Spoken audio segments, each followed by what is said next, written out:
What's good, YouTube? We're back with another video. We're here to change the world together, so let's start changing the world. So today we're going to be talking about your mind, the power of your mind, the importance of your mind, why your mind should be your safest space. Okay, I feel like every time I do videos, I can see like the wiping, but y'all, I use Windex and it's supposed to be streak free, but clearly it's not. So the power of your mind is very obvious. That what you think, you attract to yourself. If you don't believe in law of attraction, manifestation, or just the power of your words, I can make a separate video about that, but that's not what we're here to talk about. So for those of you who know who have a foundation understanding that manifestation is real, what you think, what you say, what you put out is what you're going to get back is real, then you should understand the way that you speak about yourself in your mind is going to affect your body. Yes, what you feed your mind is going to feed your body. So if you're feeding your mind negative things, you're going to feed your body those same negative things. If you're constantly telling yourself that you're not smart, you're not beautiful, you're not good enough, people are always rude to you, everybody around you does you wrong, everybody betrays you, you can never find good people, all people ain't you know how people love to say niggas ain't and can I even say that word? Well, y'all know how y'all love to say men ain't shit and women ain't shit, and y'all love to say that and proclaim that. Okay, well, you're speaking that over your life. So every time you interact with new people, you're naturally aligning yourself with that frequency of meeting people who match up with your words, your thoughts, your actions, and your belief system. All of it goes and ties into one, and one of them doesn't exist without the other. So if you're going to try to manifest something, you not only have to speak it, think it, know it's going to happen, but you also have to believe in that as well. You need to have these. You have to know, it's like you have to know for sure, but you also have to believe. I don't know, it's like two different things, but they almost are the same thing, but they're slightly different. But I think both of them are very important. I feel like the difference from belief and knowing is when you know something, you know for sure. But when you believe in something, it's like this is gonna happen in like a magical way, I guess. Like for me, belief is like believing something's gonna happen. It's like magical. It's like, I believe this is gonna happen. I don't know, that's just me. Y'all might see them as the same exact thing. They might mean the same thing to you. But for me personally, I just think they're a little bit different. Very, very close, but just a little bit different. Anyways, you need to talk to yourself in a way more respectful way than you do. And when you start treating yourself better, the world around you will treat you better. And that's period, point blank. I used to be the most hateful person to myself. I was the kid growing up who would see people on TV and wish I was them. I literally used to sit there and watch people and wish I was them. I would literally wish I wasn't me and I could be them. I'm dead serious all the time. It wasn't even just people on TV. It could be people I knew in my real life, teachers, friends, the popular girl in school. It didn't matter. To always want to be everything but who I was. I wanted to be everybody but who I am, and that was just, it was just bringing me down. I wasn't as clean as I could be. I didn't take care of my posture, my body, my skin, my hair. I just didn't take care of myself at the best of my ability because I didn't have the best of my ability because I treated myself so wrong internally in my brain. Everything that you put into your mind is going to fester within your body. So if I'm constantly saying to myself, I'm not smart enough, I'm this, I'm that, then that is me literally projecting that within my soul. And if you do not know, your water, we're made up of water, okay? Water holds memory. So if you speak things over water, it's going to change the frequency of the water. And there's been experiments, there's been studies that have been done. If you don't know about it, they have done studies on this. So what you speak to yourself and what you allow into yourself is going to manifest. So it also goes down to, what are you reading? What are you following on Instagram? What are you watching on TikTok? What are you watching on TV? What are your friends talking about? What do you hear at work? All of those things are going to affect you because that all is getting put into your subconscious. So even if you don't consciously know that it's affecting you, it's going to progressively make you look for those things throughout your day. So if I'm telling myself every single day, opportunities are coming to me, I'm a businesswoman, people love talking to me, I'm confident, I'm bold, I know exactly what to say at the right time, I'm always at the right place at the right time. Now my brain is not, and my frequency is not only aligning to that, but now I'm looking for those context clues throughout my day.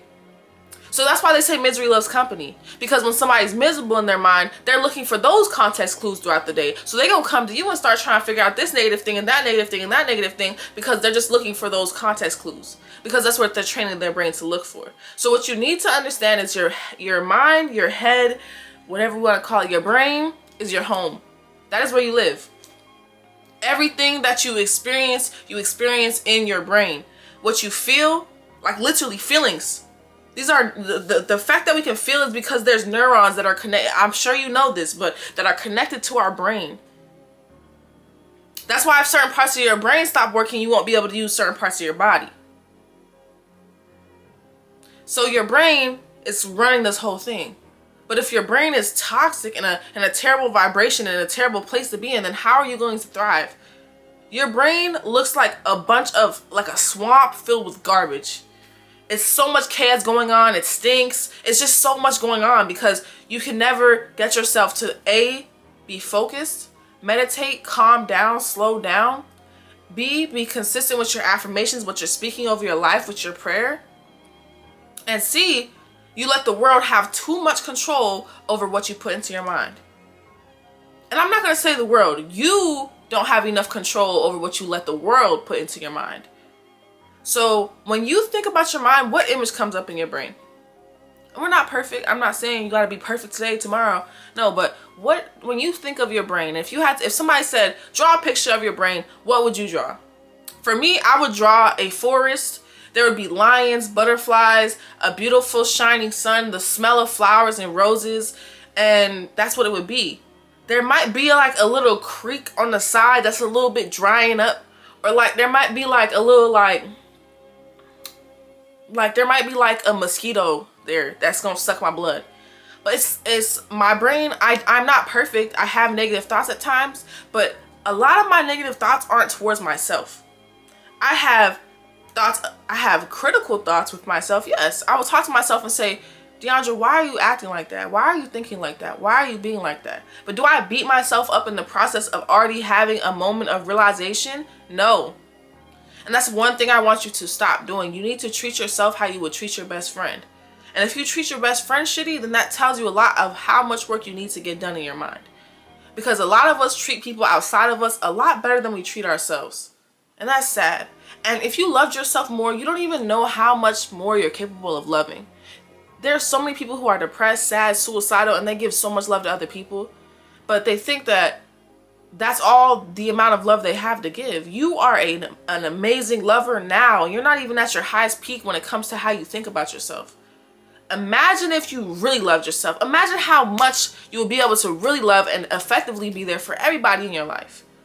You want to fill your cup up so you can fill it into other people's. But what you do is you fill your cup up just enough to where you can pour it. You have just enough for yourself, but everybody else gets the rest. You need to treat yourself how you would treat your best friend. You should be your own best friend. I am my best person in my life. I am so proud that I can say that. You could say I'm cocky. You could say I'm everything under the sun. I am overly grateful that I can sit here and say the best person I have in my life is me. Person, not thing. Because you know God. You know God now. But person is me. I'm the best person in my life. And that's not to say that I'm comparing other people to how me or that. No, that statement just says I love myself so much that no matter who's here, who isn't, who comes and goes, I am the best person in my life. I can never lose me. I love myself so much and I'm so grateful for who I am. That's what that means. It's not to say that my best friend isn't amazing or like, no. But I'm the best person in my life because I live with myself every single day. I can't escape me. I can't. So I had to learn. If a lot of you don't know this, but I dealt with suicidal depression my whole entire childhood. I tried to kill myself multiple times. I just had an episode a week ago. And I haven't had an episode in months and months and months. Ever since I started getting closer to Christ, my episodes, my suicidal ideations have really, really, really became almost non-existent. I had an episode the other day, and you guys don't know that growing up I was suicidal. I want everything myself.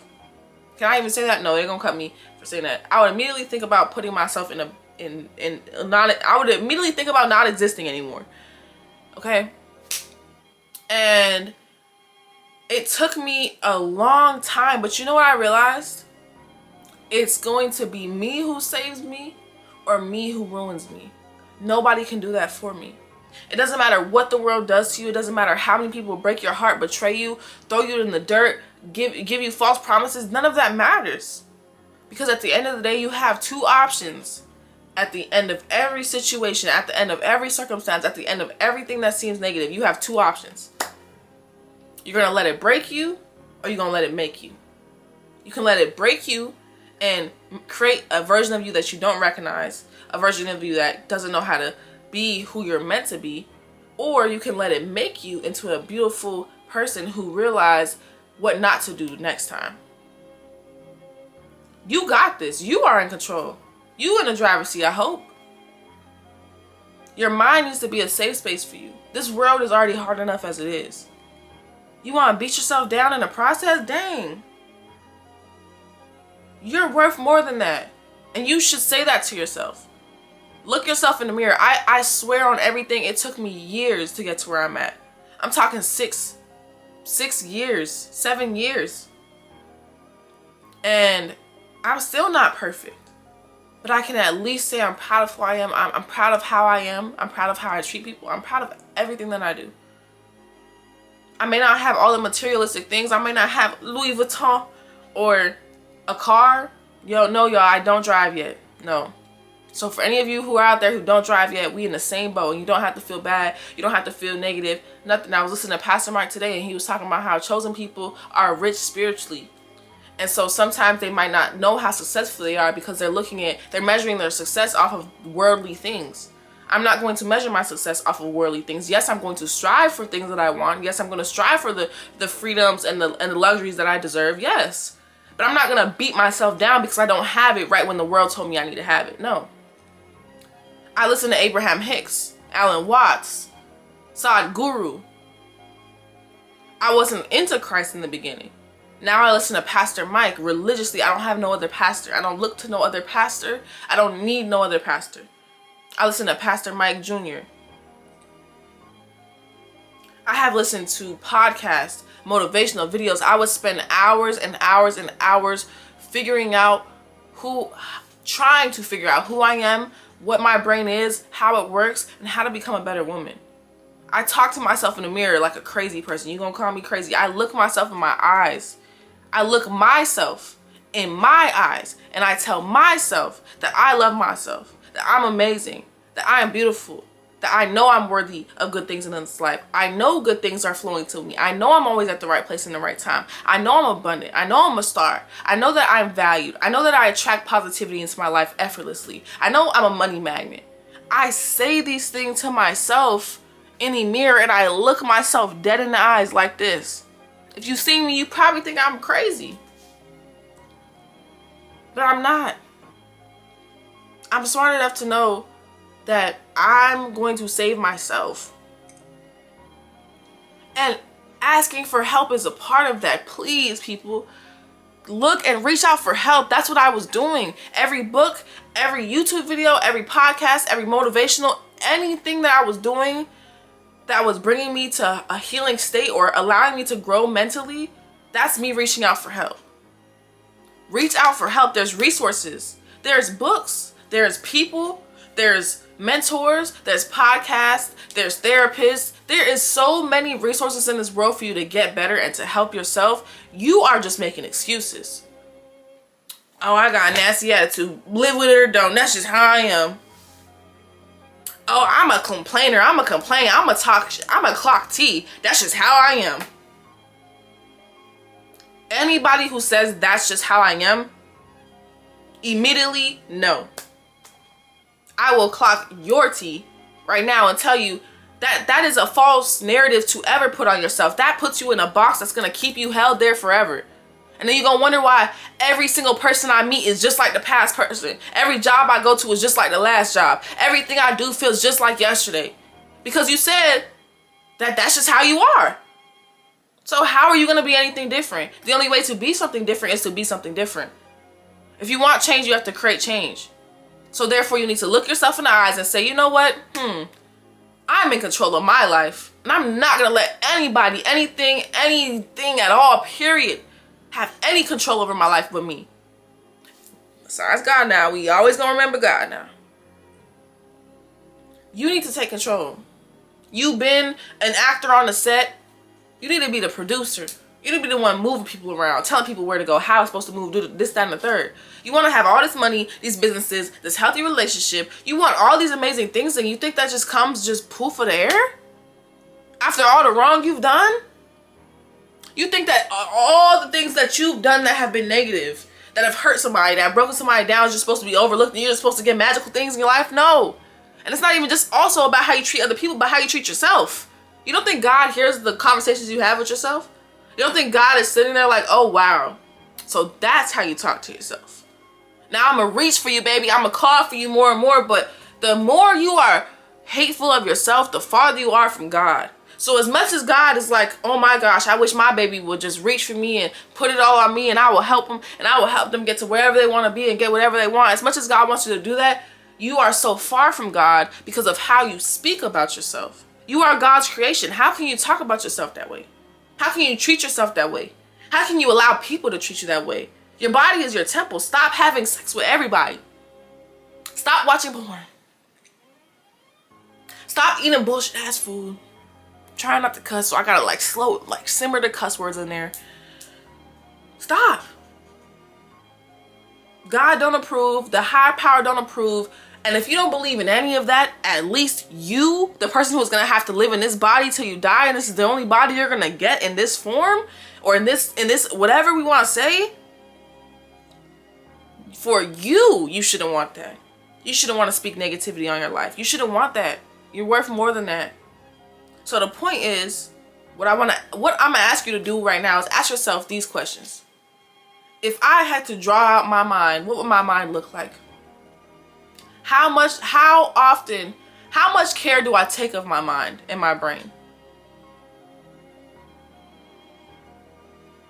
And what am I doing to create change to be a better person for tomorrow? Because that's not just how you are. That's not just how you were raised. That's an excuse. You know what you should be? If you are going to say that's just how I am, it should be because somebody says, oh, why are you always growing and changing so much? That's just how I am. That's the only time that's just how I am is acceptable. I'm always growing and changing because I want to get better. That's just how I am. And that don't put me in no box. Guess what it does? It puts me in a state of flourishing. It puts me in a state of thriving. Because I know that what I am today isn't going to be the greatest version of me. What I am tomorrow, what I am next year, isn't going to be the greatest version of me. I'm going to keep growing and becoming better. Do you not want that for yourself? I love you. We're going to change this world together. Your mind should be your home, your safest place, your loving place. Of course, yes, you're going to have some discipline. Of course, yes, you're going to have some constructive conversation with yourself, some shadow work. Of course, yes, it's not going to be easy. It's going to be hard moments. It's going to be moments that you want to give up. Of course. That's anything in life.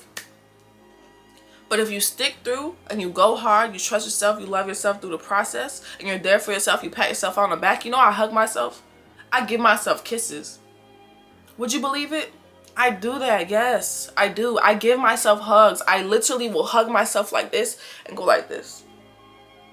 And it feels good right now doing that. I ain't gonna lie.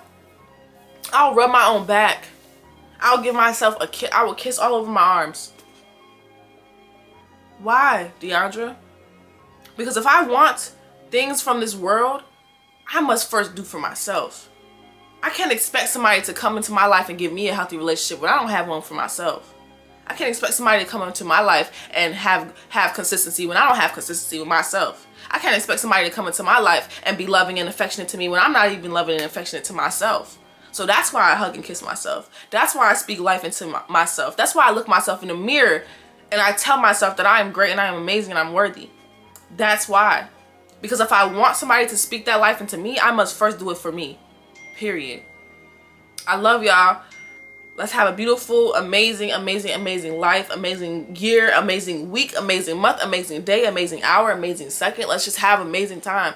Period. We're going to change this world, and I have no doubt about it. It starts with you. It starts with me, and it's going to effectively just move. It's going to be like a positive infection, not a negative one. I don't even want to use the word infection because it just has a negative connotation behind it. It's going to be like a positive trend. The trend is going to be self-help and self-improvement. And I want it to just flow through all people's life. When people meet you, I want it to just be oozing off you, that amazing ambiance of change and love and flourishing. And I want the way that you are to inspire others. You don't even have to sit down and give them advice. They can just see how you act, the way you talk, the way you acknowledge people. People see how I talk to workers. People see how I talk to everybody.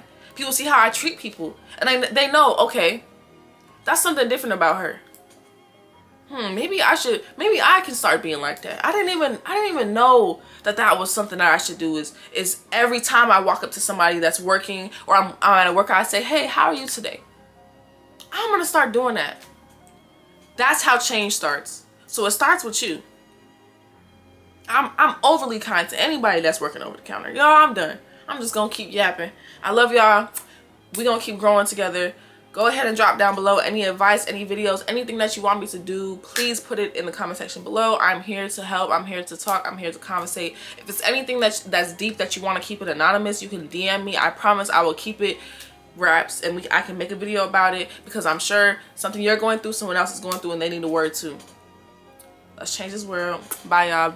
Be safe and be loving and be kind. Live, laugh, and lead with love, like the last video about Trump said.